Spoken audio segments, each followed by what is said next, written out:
I'm Eric at Ups and Downs Zebu Ranch in Citra, Florida, and this is Florida Natural Farming.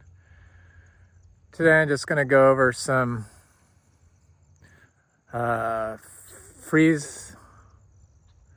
frost damage I guess we had. It was very minimal. In fact, I would have to say we didn't get any frost damage, even though it was 32 degrees 2 days in a row. And I'm going to talk about sulfur sprays and dry farming.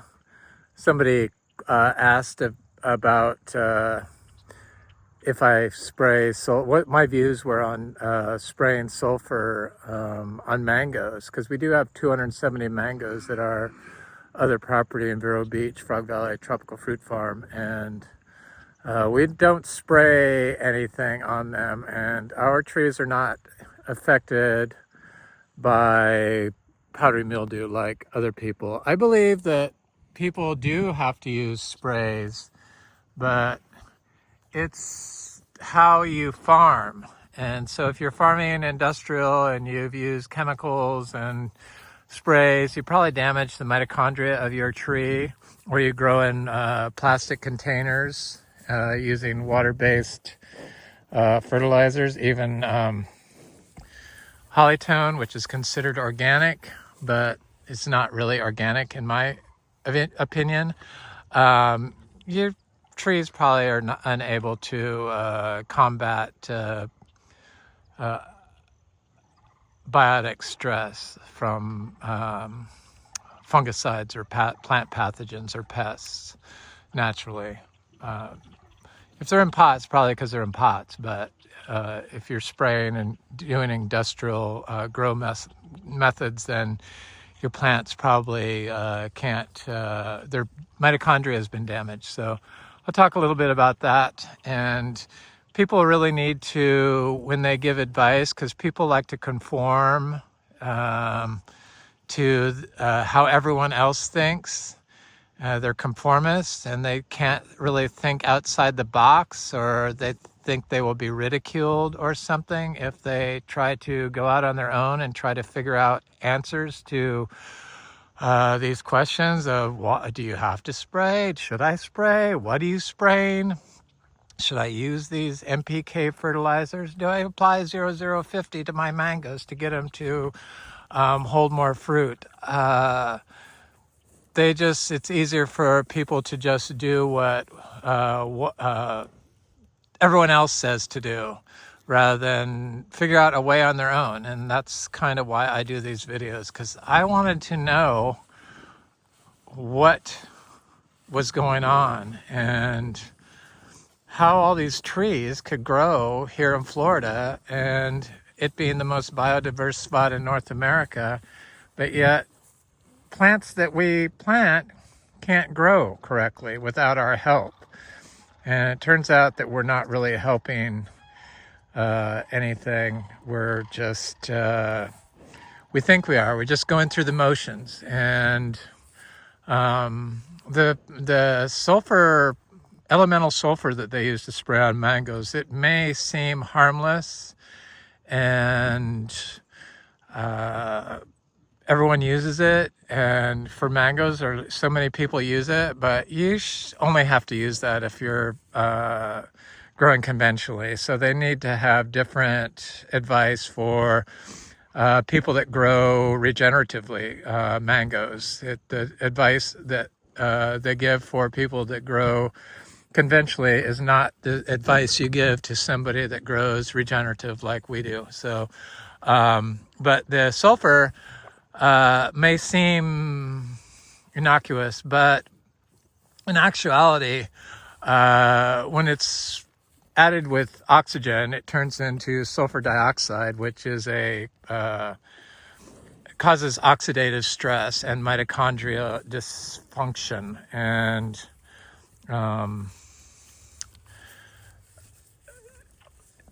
yeah, it's not sulfur dioxide that they're spraying, but when you spray it and it comes in contact with oxygen, it turns into, parts of it turn into sulfur dioxide, which is highly toxic and mitochondria disruptor. And has been shown to cause heart issues in rats. So if it's causing heart issues in rats, it for sure is going to cause heart issues in humans. Hi, Peanut. I'm out here with our little miniature zebus because this is a miniature zebu farm ranch, and this is Pepsi's daughter, Peanut. She's the sweetest little thing. This is our little bowl. So I did open a face. That's our little calf, Peanut, Carnation's baby, pumpkin, not Peanut, pumpkin. And I opened a Facebook page because the miniature zebu people all are on Facebook. This is our little heifer, Bubbles, and she wants a little treat that I brought her.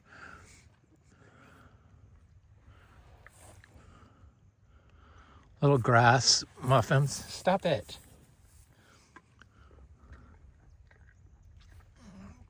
Hey. Try to be nice, Wally. Knock it off. Hi, Pumpkin. Hi, sweetie. How are you?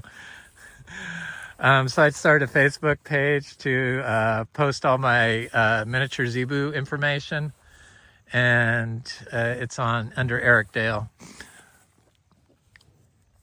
Just my name.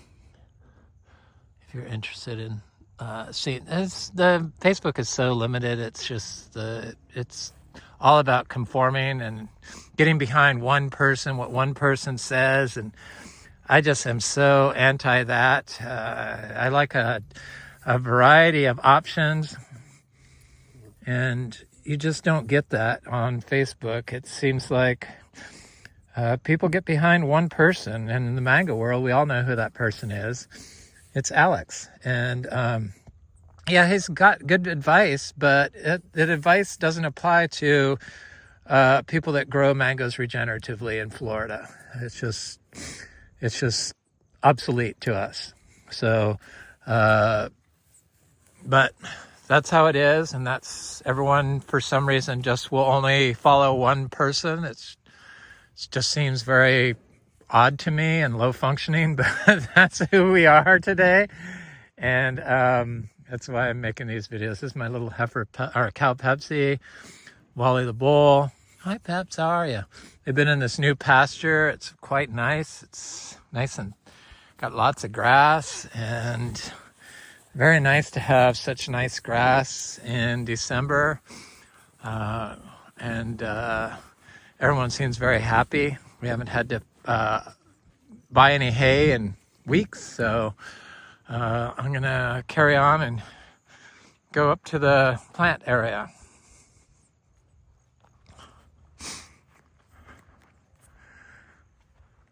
So the sulfur sprays and the copper sprays they use, they definitely cause dysbiosis, cellular metabolic dysfunction.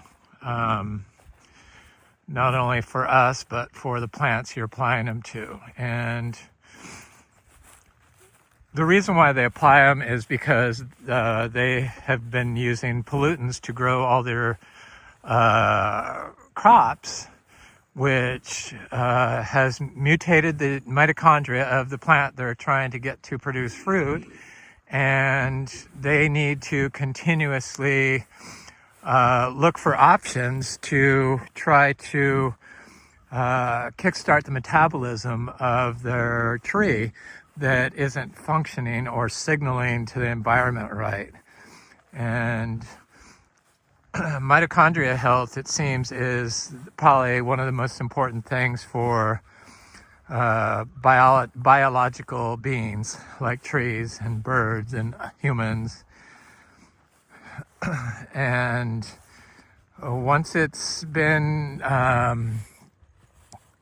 damaged, the mitochondria has been damaged, it's really hard to get the plant healthy again. And I think that's why more and more sprays need to be applied, and more fertilizer needs to be used, and more chemicals are being created to combat metabolic dysfunction in plants to produce food, which is creating food that is toxic to us and causes mutagenic changes to our mitochondria when it's consumed. So there is another way, and it's the natural way. And we're starting to understand the processes involved in natural plant growth and in natural systems. And I've been planting a vegetable garden, and we dry farm everything. I really don't think you have to water anything here in Florida. It's just a matter of getting the system optimally primed.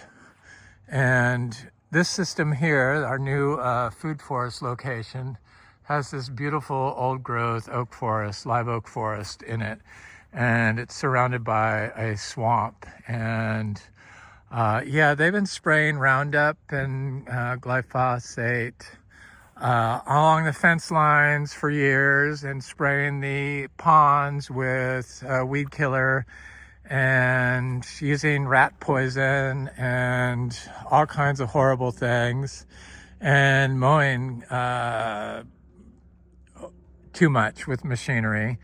And I feel I was brought here to try to repair this incredibly beautiful natural spot. And we've been having huge flocks of sandhill cranes, like 27, 30 different sandhill cranes come here and doing their mating dances in our pastures. It's quite beautiful. I did a video I posted on my YouTube channel, not YouTube, Facebook channel yesterday, but I've never seen that many in one spot. And I believe it's because this swamp is surrounding this property, and the Black Sink Prairie, it's a swamp. And there's no coyotes on this it's like an island with a little road going into it. But here's the old chicken coop. And so all this plants growing in here are dry farmed. They popped up on their own. There's tomato, there's habanero pepper, there's some other peppers, there's another tomato, there's sorghum or millet or some grass in here. But they don't seem affected by the drought conditions. It's been very, very, very, very dry here. And if they can do it there, I know that my garden can do it. But I'm trying to grow my vegetable garden. I really like to experiment. And so I planted vegetables inside a riding arena that was professionally built riding arena. So it's tamped down clay with a thin layer of sand on top of it, and no water, no sprinklers. And I planted seeds in it, and it hasn't even rained. Maybe a half an inch total in 2 days, like a month apart in the last 30 days. But this area in here seems unaffected by the drought. It is a little closer underneath the canopy a little bit, so it probably gets a little bit more shade and protection, and it's tapped into the trees system.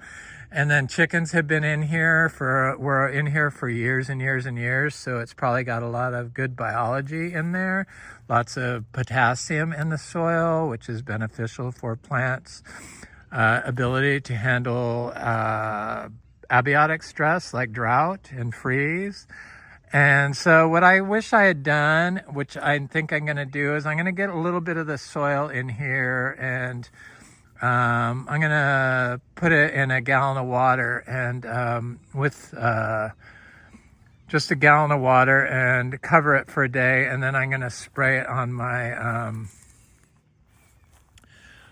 my vegetable garden, which I'm going over to now. I see the sandhill cranes are starting to congregate again. They start dropping out of the sky. See them there in the arena? They start dropping out of the sky, and it's like Big Bird falling from the sky. I love it. It's very cool. I love it here.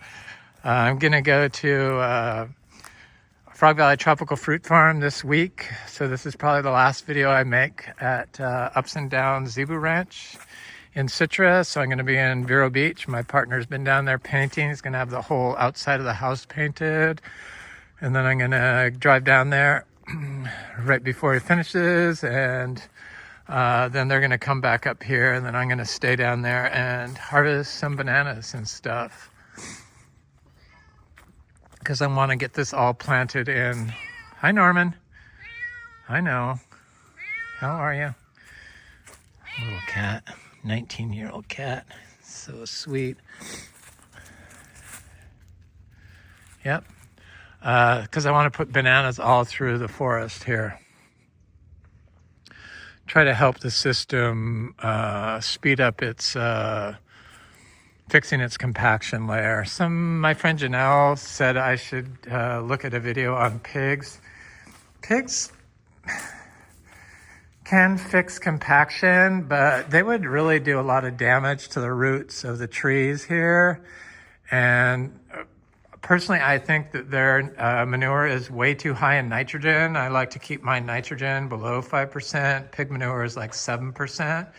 So it's a nitrogen source I wouldn't want to use. Maybe if I had one pig and moved it around constantly, it wouldn't be a problem. But they can really wreak havoc on soil systems. They can fix compaction, but they can destroy it really quick. And I'm sure if it works, I'm just showing my way, what I do. And if it works for other people, that's the right way for them. So I'm not saying they're wrong. I just would never use pigs. I raised pigs for my parents to slaughter as a child. And I never liked pigs. I thought they stank, and I just didn't like them. But I was also a horse snob for most of my adult life. So maybe if I had a pet pig now, it might change my mind, but I have no desire to get a pig. We do have a goat that they left here, Chloe the goat, and I never used to like goats, but I kind of like her. I'm glad we have her, but I would never get a goat either. I would use goats before I used, there's the sandhill cranes. Before I used pigs, though.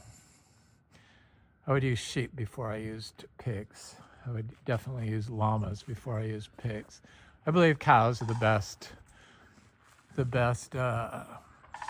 thing for soil. Of course, studies can all be tweaked in the direction that they want to, the results they want to show. So I look at studies that people do on saying pigs are the best thing for growing plants or whatever, and just in their opinion. But I know that I couldn't start tropical fruit seeds in pure pig manure, but I can in pure zebu manure. So and do cuttings. So there's a big difference between pigs and cow manure. Starting to form. I love them. Norman, you got to leave me alone. I got to go look at my vegetables real quick, and then I'm going to go look at some bananas, because we got a harvest of our bananas. And I was kind of surprised that we didn't get any frost damage on these bananas, because they are not under the canopy. These bananas right here, a little tiny bit, but nothing. I mean, it was cold and there was frost everywhere, but it seems like the closeness to the food forest, or to the forest, was able to overcome the effects of the abiotic stress caused by frost.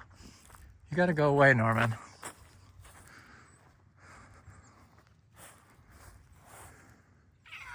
I know. Poor little cat. So the vegetable garden is trying to come up. It's very slow. That's why I said I needed to apply some some of that indigenous soil from inside that chicken coop, just because there's probably some biology in there that is beneficial. It's a lot drier here than in Vero Beach. The stuff is coming up. It's been very slow. Should be a lot further along than this, but it is coming up. And that's what I found about dry farming, is it is a lot slower than if you were watering everything. And it's been exceptionally dry. So, and this is I picked the worst possible spot to plant this. I just did it on purpose because I wanted to see what was possible. And it turns out a lot is possible. Stuff is coming up. It's just taking its time. But I'm not in a rush. I really want to see what is going on, and probably next year in this spot will be better. The longer we work on the soil, the better it is. But I mean, it sprinkled a little bit last night, but I mean, look at how dry this is. And then it's just pure rock hard clay down below. But stuff is popping up. I see it's finally coming up over here. Little lettuces are coming up. So give it some time. It's not dying, so that's a good thing. But this is what it is. And if the stuff can grow in that chicken coop, it can definitely grow in here. It just needed some biology, and the roots, it needs some carbon in the soil. So the roots excrete the carbon into the soil, which attract the microbes that the plants then farm for nutrients. So the plants actually build the biology up, the microbiota in their rhizosphere, and then farm the nutrients, farm the biology for nutrients, and through the rhizophagy cycle. It's going to take time, but it's getting there. That's why it's slow, but stuff isn't dying. This is cilantro, I can see. Stuff is definitely coming up. This looks like some kale seeds that I had. Yep. These things are coming up finally. Norman, you're such a little baby. So this is what it looks like when I first do it. I put down a row of manure, and then I chop it up with a shovel, and then rake it in with the shovel and mix it all in the sand as best I can. And then I plant my seeds directly in it, and then I lightly rake it one more time. These are going to be round piles here. But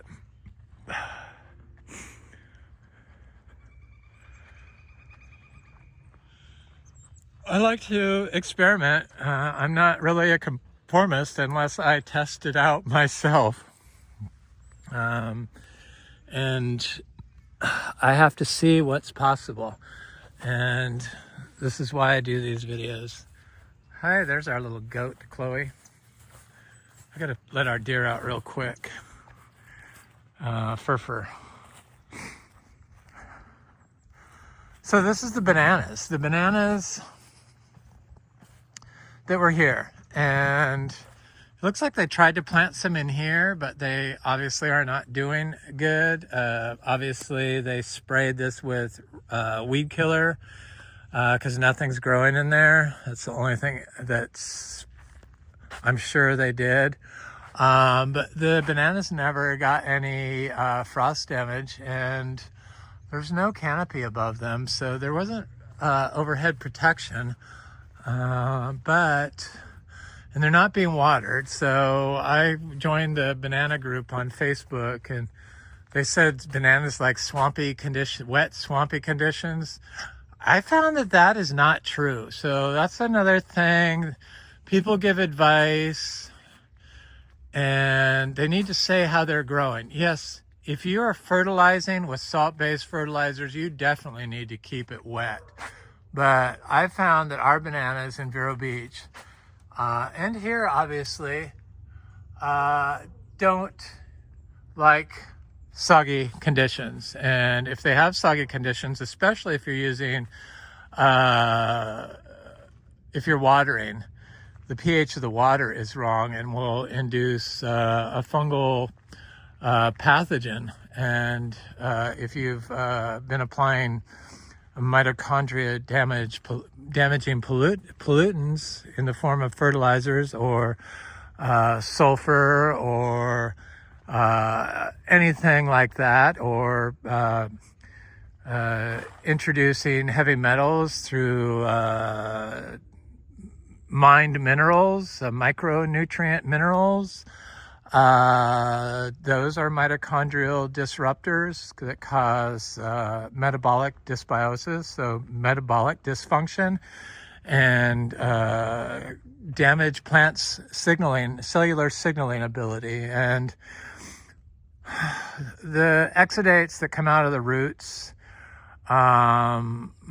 attract the microbiology that, and they also exude VOCs, volatile organic compounds, that are phenolic compounds that are used as signaling mechanisms to the environment above, below, and inside the plant that can create a defense to abiotic stress or biotic stress. So you want all their mitochondria to be working at optimal capacity in order to get a natural defense, a natural autoimmune defense system in place that the plant has naturally. So these are those bananas that came off this tree. These trees, these plants, and they're big fat bananas. I don't know what kind they are. They taste like the store-bought bananas. Anybody know what they are? Please let me know. I think I saw some like it on a YouTube channel, but they're okay. Harvesting bananas in Citra, Florida in December, I never thought was possible. So I'm beginning to think that there are possibilities here, and I want to get some of our seed-grown mangoes. So I'm hoping that our seed-grown mangoes from Frog Valley Tropical Fruit Farm. Norman, what are you doing here? Produce fruit this year. I think maybe they will. So these elephant ears, this one got affected by frost, but very minimal. You would think that it would have been a lot worse than it was. Definitely, I would have thought that all of these bananas would have been burnt down. That's where our tortoise lives. Marco. I'm going to go look at these plants over here. So I did bring some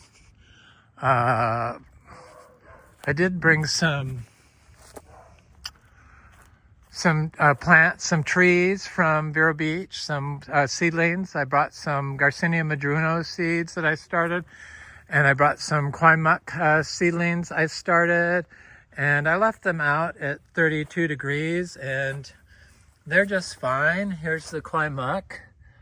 Got some dark spots on the leaves, but they look totally healthy. But the Garcinia madruno, I can't see any damage whatsoever. And these are citrus seeds I started in our soil. I'm hoping they pop up. It looks like they're trying to right here. So we still own Frog Valley Tropical Fruit Farm. No offers come in. We like it. I want to, experiment more up here. So hopefully we still own it when we get our bumper crop of Achachiro this year. So I can direct sow some seeds here, because I'm beginning to think that maybe it's possible, maybe to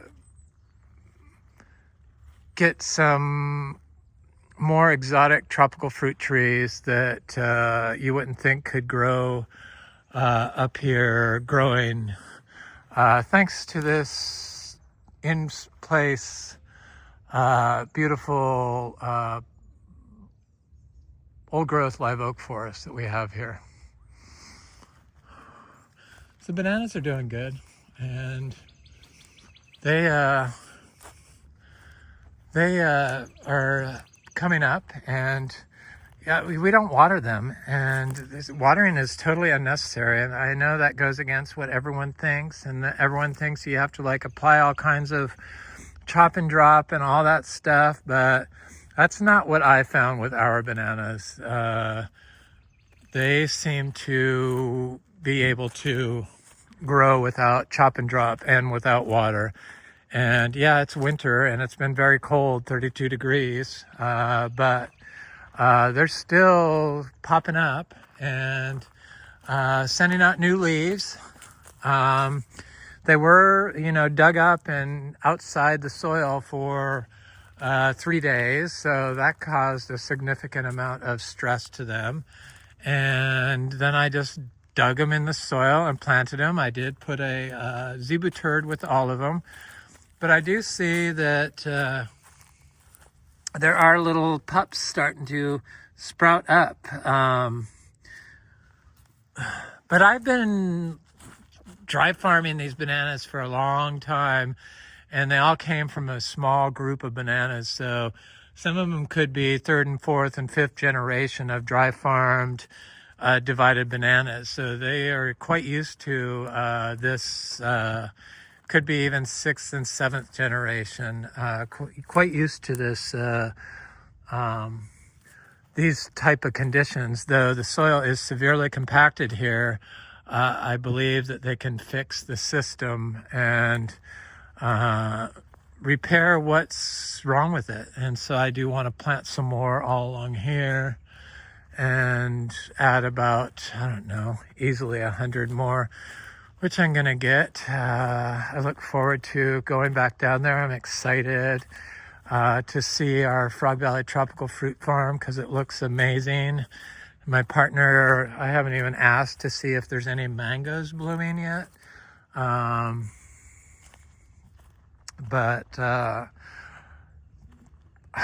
last year we had kind of a bad mango year.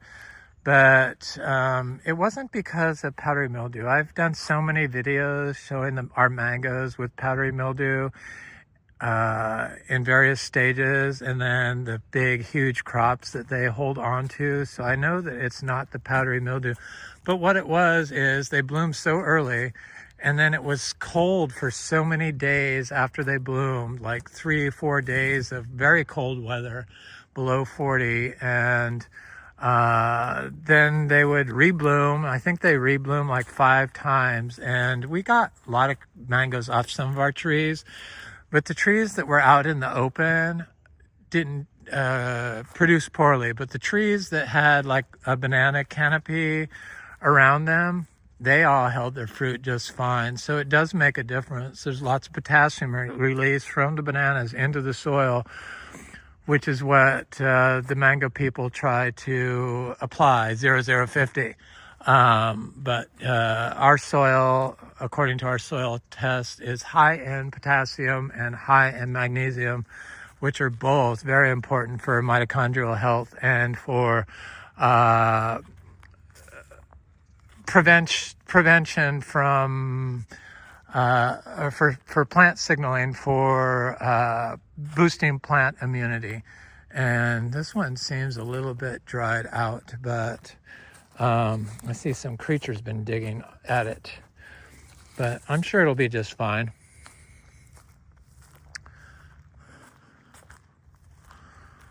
Things are looking good. It looks good here. I'm happy. I'm happy that everything's is growing, and I really love it here. I mean, I would be a pretty sad person if I couldn't be happy here.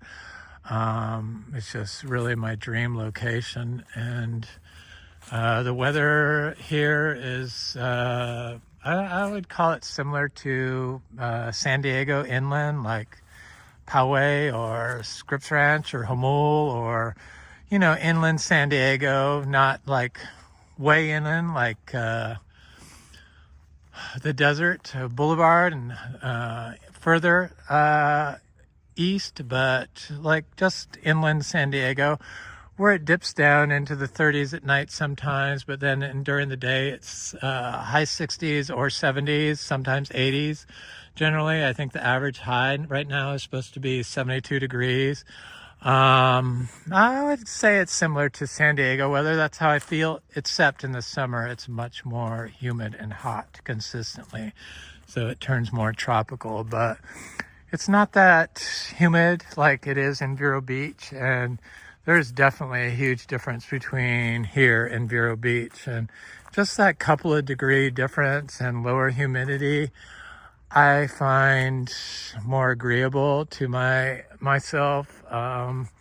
Though I do miss my tropical fruit farm. That's why I'm glad we still have it, and that's an amazing spot. And a lot of people feel like that they could replicate that, but I know that I couldn't even replicate it. It's just impossible. The stuff is not always, the trees, the seeds, the plants, the ability to grow like that are just not easily replicated, though sure it could be done, but to recreate Frog Valley Tropical Fruit Farm would be impossible. You just couldn't get the seeds from the same sources that I got our seeds from. Hi, Furfur. How's my little deer friend? How's my little boy? How are you? He's so sweet. I gotta let him out. Hold on.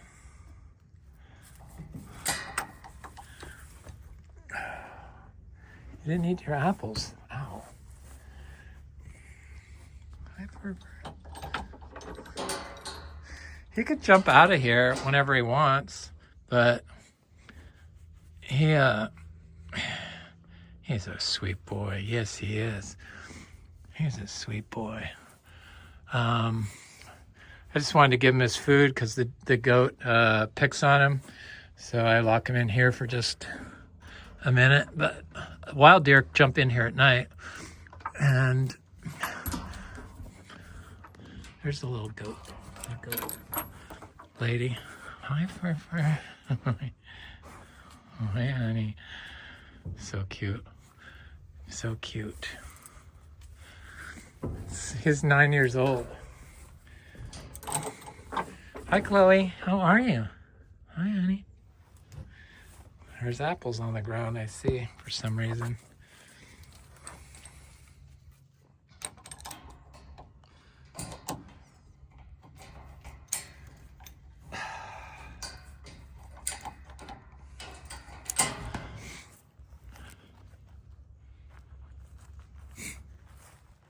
Anyway, this is Florida Natural Farming. I'm Eric.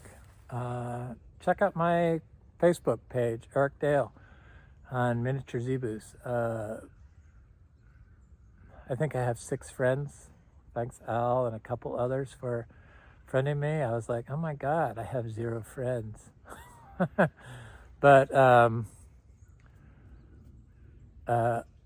anyway, this is Ups and Downs Miniature Zebu Ranch in Citra, Florida.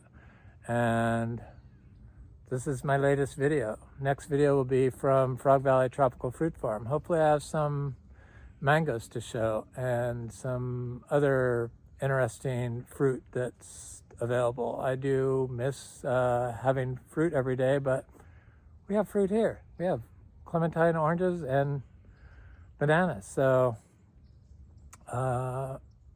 it's possible. It's going to be okay. We'll just get some more trees growing. Hopefully we'll have success, and I'll have more stuff to show in the future. But thanks for watching. Please like, share, and subscribe, and leave a nice comment. I always enjoy hearing from you. Thanks for watching.